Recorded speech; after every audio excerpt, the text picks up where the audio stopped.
Overlock মেশিনে যদি ফিডব্যাকের গুঁড়া দিয়ে এইভাবে অয়েল আসে তো কীভাবে সমাধান করবেন আজকে সেটাই দেখাবো। তো এটার মূল কারণ কিন্তু এই অয়েল সেল, দেখেন এটা নষ্ট। তো এই অয়েল সেল নষ্ট হলে কিন্তু এই ফিডব্যাকের গুঁড়া দিয়ে অয়েল আসে। তো কী করবেন আপনারা, এগুলো সব খুলে দেখেন, সব খুলে নেবেন। খুলে নেওয়ার পরে এই যে অয়েল সেল এইভাবে লাগাবেন, জাস্ট নিচে একটা কালোটা দিবেন, পরে উপরটা দেখেন এই যে কানি কাটা আছে, এই কাটা দুইটা দুই মুখে দিবেন, দেখেন এই যে দিয়ে এখানে লাগাবেন। তো লাগানোর পরে দেখেন এরপরে খুব সহজে এইভাবে সুন্দরভাবে ধুয়ে দেবেন দুইটা সমানভাবে। দেওয়ার পরে এরপরে যে কালো কাভার আছে এই কাভারটা লাগাই দিবেন। সব মেশিনে কিন্তু এই অয়েল সেল আছে ওভারলকে। তো এরপরে দেখেন এই দুই পাশে দুই ফিটবার সাপোর্টিং আছে, এই দুইটাও কিন্তু লাগাই দেবেন। এর সঙ্গেই কিন্তু এই স্ক্রুটা লাগে, এই অয়েল সেলের স্ক্রু দেখেন, এটা কিন্তু দুইটা দুই পাশে থাকে। এটা কিন্তু ফিটবারকে সাপোর্ট দেয় যেন কোনোভাবে নড়াচড়া না করে। পরে এটা উল্টায় নেবেন, উল্টায় নিয়ে দেখেন এখানে যে স্ক্রু আছে চারটা, এই চারটা স্ক্রু লাগাই নিতে হবে দেখেন। তো এটা স্ক্রু কিন্তু ওখানে যে সমানভাবে দিয়ে ঢুকায় লাগাই দিতে হবে, না হলে কিন্তু স্ক্রু লাগবে না।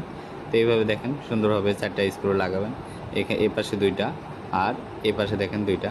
তো এই চারটা স্ক্রু লাগাবেন এইভাবে সুন্দর করে। তো এরপরে চারটা স্ক্রু হালকা করে টাইট দিয়ে নেবেন, যেহেতু কোনো নাড়াচাড়া যেন না করে সেজন্য সবকটা স্ক্রু হালকা করে টাইট দিয়ে নেবেন। অবশ্যই স্ক্রুগুলো ফুল টাইট দিতে হবে একবারে লাগানোর পরে, তো সেটা আমি দেখাবো কখন টাইট দিবেন। তো এরপরে এইভাবে দেখে তারপরে দেখেন এটা ফুল স্ক্রু সব কিছু লাগানোর পরে দেখেন এখন অয়েল সেল কিন্তু লাগানো শেষ। তো এখন মেশিনে লাগানোর পালা। তো এইভাবে দেখেন দুই ফিটবারের ভিতর দিয়ে এভাবে সুন্দরভাবে ঢোকায় দিতে হবে। এখানে দেখেন জাস্ট এখানে এই যে এভাবে যে জাস্ট সুন্দরভাবে এভাবে ঢুকে যাবে এর ভিতরে এই যে। তো এরপরে দেখেন এর চার কানিতে চারটা স্ক্রু আছে, এই চার স্ক্রু চারটা লাগাই দিতে হবে দেখেন এই একটা।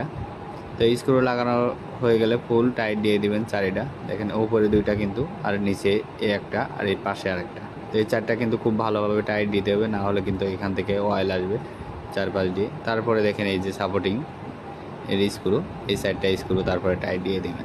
তো এটাই হচ্ছে অয়েল সেল লাগানোর নিয়ম। তো এইভাবে যদি আপনারা অয়েল সেল লাগান তো কোনোভাবে এখান থেকে আর অয়েল আসবে না, প্লাস কোনো সমস্যাই হবে না।